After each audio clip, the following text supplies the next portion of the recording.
Olá, como vai você? Queremos hoje trazer um texto bíblico para entender a pandemia no contexto da profecia do Apocalipse, nos últimos acontecimentos finais que estamos aguardando, dentre eles o decreto dominical. Como podemos entender esse contexto da pandemia e o que ele tem a ver com o decreto dominical?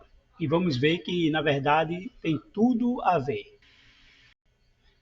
Então, vamos ao texto bíblico.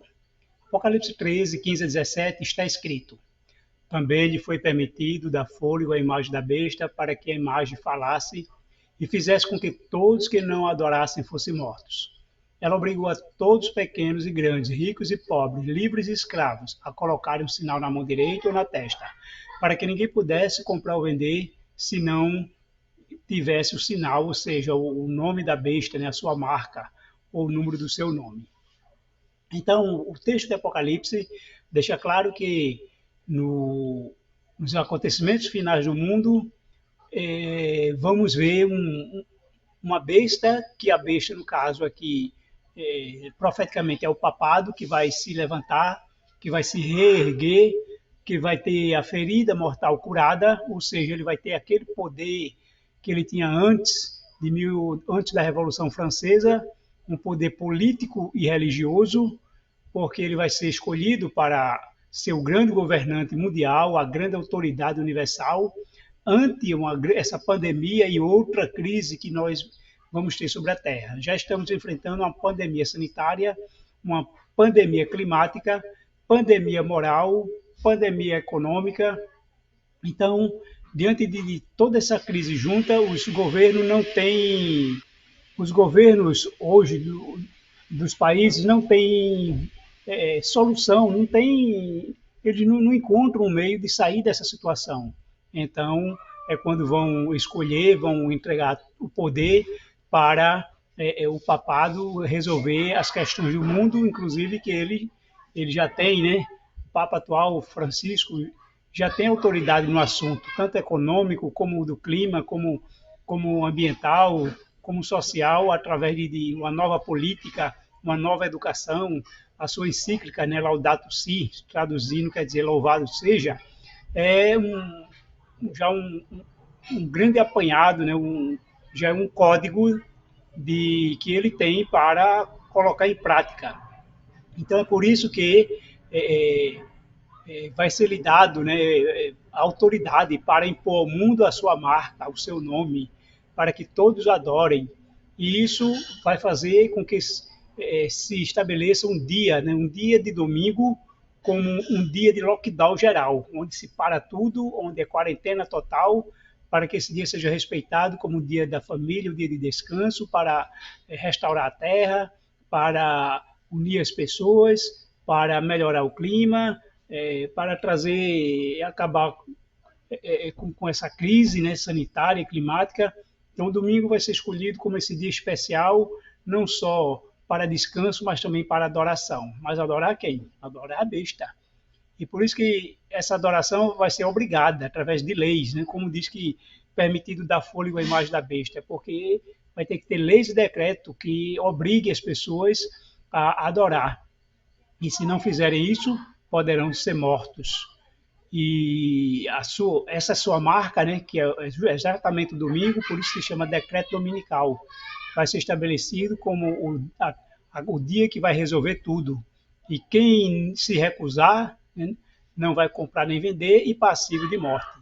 Então observe que a pandemia ela veio ajudar a entender esse contexto. A princípio, nos estabelecimentos, né, comerciais e outros, sempre tem um aviso que é obrigatório o uso de máscara no estabelecimento e que já houve muitas brigas e confusões e até mortes por recusa da máscara. E não é permitido entrar nos estabelecimentos sem a máscara, sob pena de multa, né? Tanto multar o estabelecimento quanto a pessoa que se recusa a usar, porque isto é lei, né? Já é um decreto que obriga. Alguns países europeus já adotaram o passaporte Covid ou o passaporte verde, aonde só permite que pessoas viajem, fazer turismo ou viajar de um país para outro quem realmente comprovar que foi vacinado. Quem não comprovar não vai poder viajar.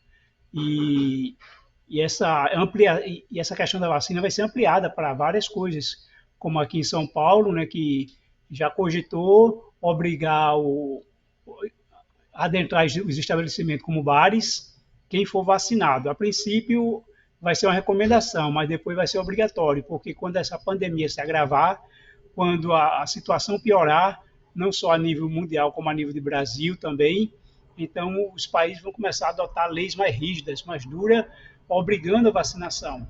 Nós sabemos que nos Estados Unidos, as pessoas, né, a metade da população está se recusando a tomar vacina. Não é que elas não querem ou não possam, estão se recusando. E quem está por trás disso são as igrejas evangélicas. Elas estão incentivando seus membros a não tomarem vacina e usando contextos aí de teorias de conspiração, de chip implantado na vacina, de sinal da besta na vacina e tudo mais, né?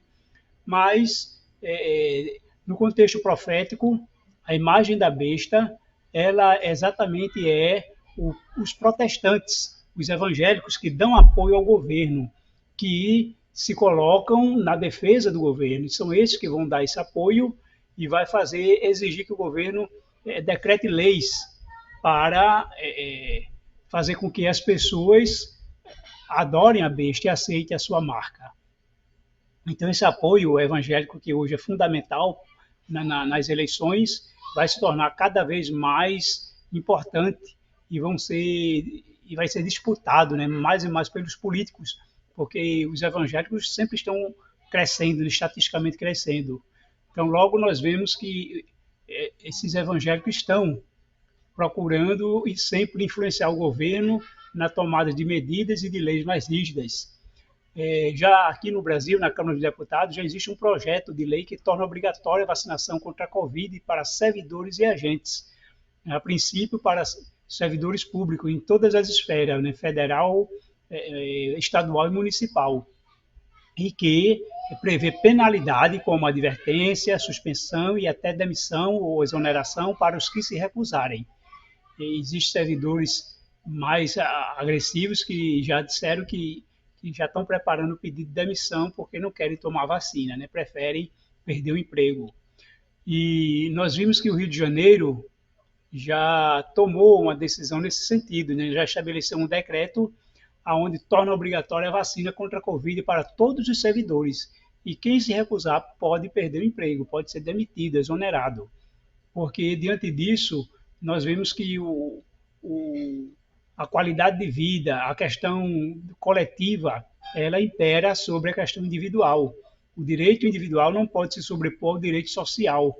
Uma pessoa que se recusa a tomar vacina não pode querer ter seu direito acatado e se aglomerar no meio de tantas outras pessoas e trazendo grande perigo. Então, diante disso, está sendo obrigatória a vacina, e isso é só o começo, né? Porque nós vamos ver que a situação vai se tornar cada vez mais ferrenha, mais forte, mais grave, para que as pessoas tomem essa vacina. Tem uma reportagem que a recusa de vacinação gera demissão por justa causa. Isso aconteceu com a zeladora uma zeladora de um hospital que se recusou a tomar vacina. Então, o hospital a demitiu por justa causa. Ele entrou na Justiça do Trabalho, perdeu na primeira instância e perdeu na segunda instância, porque no julgamento realizado, o relator do caso afirmou que a recusa da empregada coloca em risco os pacientes e trabalhadores do hospital. Além disso, o magistrado destacou que, diante da pandemia, deve prevalecer o interesse coletivo e não a posição pessoal da trabalhadora. Então, perceba que a estratégia de vacinação é uma ferramenta de ação coletiva, cuja efetividade só será alcançada com adesão individual. E a vontade individual, por sua vez, não pode se sobrepor ao interesse coletivo, sob pena de se colocar em risco não apenas o grupo de trabalhadores em contato direto com a pessoa infectada no meio ambiente de trabalho, mas toda a sociedade. Então, por causa da maioria, um indivíduo não pode se sobrepor ao interesse geral, visto que vai colocar em risco, em perigo, essa o interesse de todos. Então, a, nós vemos que os decretos e as leis, todas convergem nesse sentido no meio da pandemia que estamos vivendo. A princípio, foi obrigado a usar máscara. Ninguém pode comprar nem vender sem a máscara. E observe que foi muito rigoroso e ainda está valendo.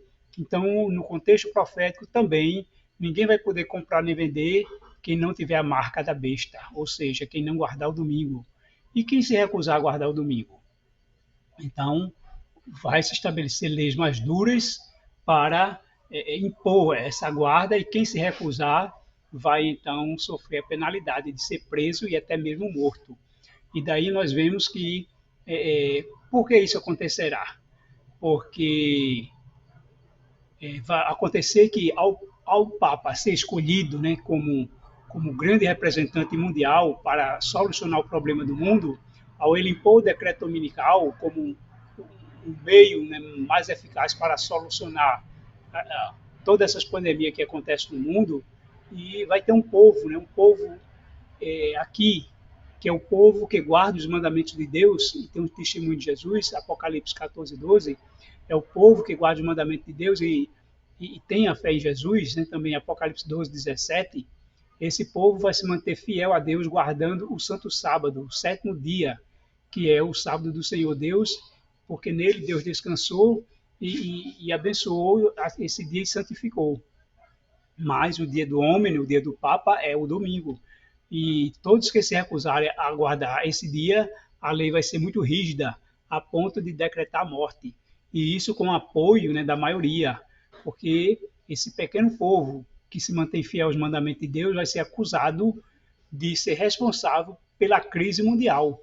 Porque mesmo com as medidas que o Papa vai tomar, não vai resolver o problema da crise mundial. Estamos chegando ao fim.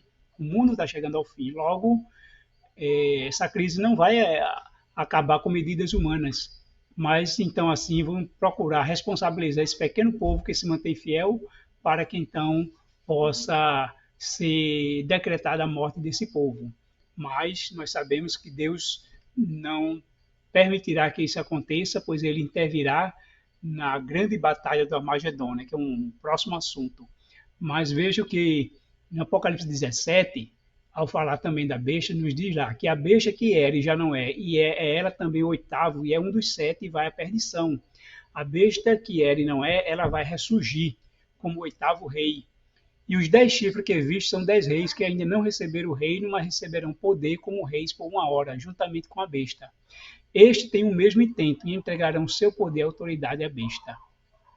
Observe que os reis do mundo, né, todas as nações entregarão o poder à besta, porque diante da crise que está assolando o mundo, mas que vai se tornar mais grave, mais intensa, eles não terão outra alternativa a não ser confiar na solução que o Papa quer trazer ao mundo e entregarão o poder para que o Papa possa reinar, possa ditar as ordens, possa criar as leis que bem entender para solucionar o problema do mundo. Mas a profecia já diz que a solução não virá. Virá sim as 7 últimas pragas. Diante disso, o povo de Deus será perseguido, mas Deus brilhará no céu para libertar, salvar o seu povo e levar-nos para o céu para estarmos juntamente com ele. Então está aí o alerta. Diante disso, nós vemos as pessoas tomando posições, né, ao lado de governos humanos, porque essa é a intenção da estratégia do grande conflito. Aqueles que se colocarão ao lado de Deus, os que guardam seus mandamentos, são fiéis a Deus, mas os que confiam nas soluções humanas, no poder humano, nos talentos humanos, para resolver o problema mundial. E esses estão aí defendendo o ser humano, o político, o governo, o Messias, o Redentor, o Salvador da Pátria, a autoridade mundial universal, para então salvar o mundo, salvar o planeta, salvar o país, e isto, a profecia está se cumprindo, está caminhando para isso. Então, o recado de Deus é: sai dela, povo meu, não se misture nessa situação, porque não é assim que Deus vai resolver. O povo de Deus olha para cima, busca a solução em Deus, não no homem, não no poder humano, mas depende totalmente de Deus. O poder humano chama-se Babilônia, mas o poder divino é do alto, realmente é só Deus pode trazer a solução, e a solução virá com a sua vinda. Não haverá uma melhora aqui no mundo, porque só a vinda de Jesus é que vai pôr fim a esses reinos terrestres e pôr fim a todas as crises, e estaremos para sempre com o nosso Deus.